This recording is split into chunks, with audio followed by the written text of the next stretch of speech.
I don't know if you're aware, yesterday, Walt Weiss, Jeff Bridich, and Dick Monfort all took to Twitter, and they did a Twitter chat with the fans.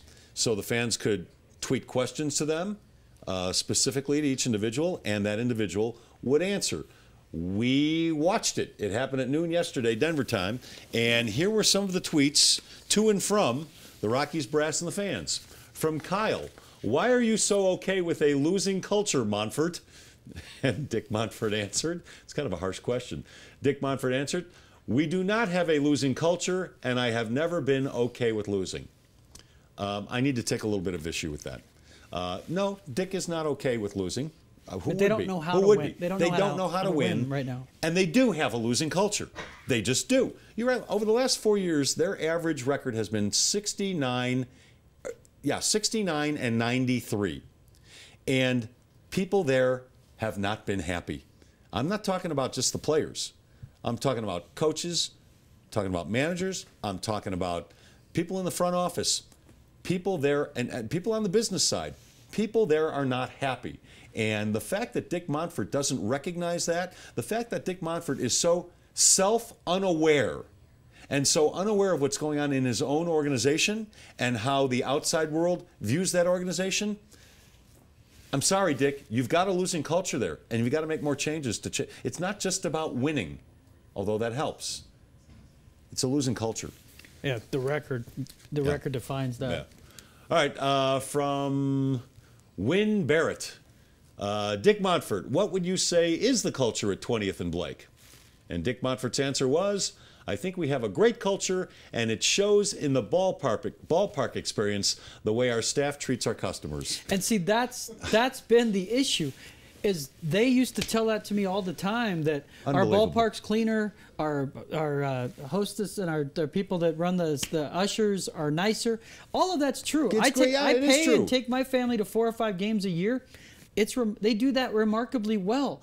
But as I've told them, that doesn't matter if you're losing all the time. Yeah. Everyone can have a bad season. And insulting your customers, right, as Dick Monfort did all last summer. So what he's not understanding, when fans talk about losing culture, they're talking about in the clubhouse, on the field. They're not worried about if you have great meetings and the coffee tastes fantastic and you do this unbelievable multimedia visual presentation at the Broadmoor Retreat.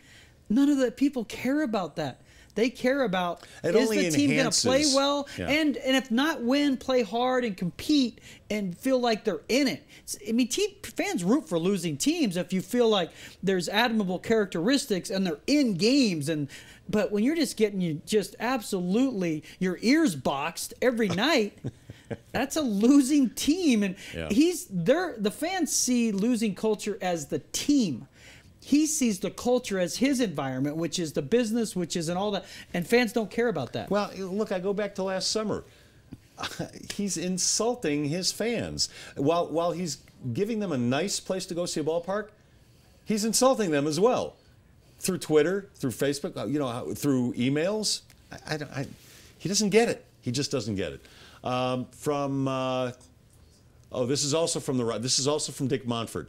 "When we are in contention, we will use every resource we have to keep winning." Well, there's an easy answer to that one. Why only when you're in contention?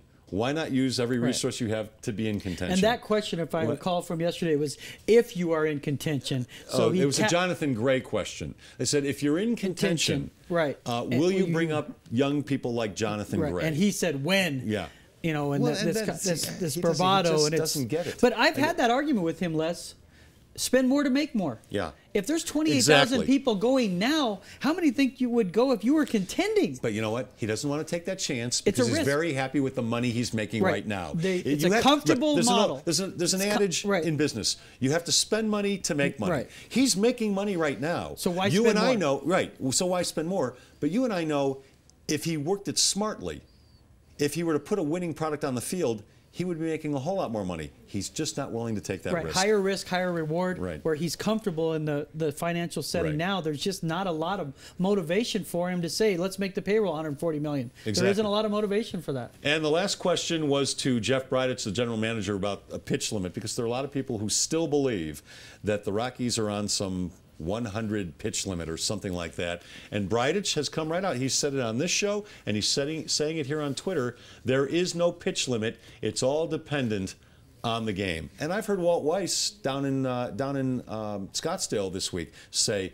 there is no pitch limit. It's circumstantial. If we feel we can stretch a guy out, if the circumstance calls for it, we'll let him go above 100 pitches. Well, he says we're going to work it like every other team in baseball. Right. Here's the issue with that is that because of that silly four-man rotation and the piggyback thing. Yeah.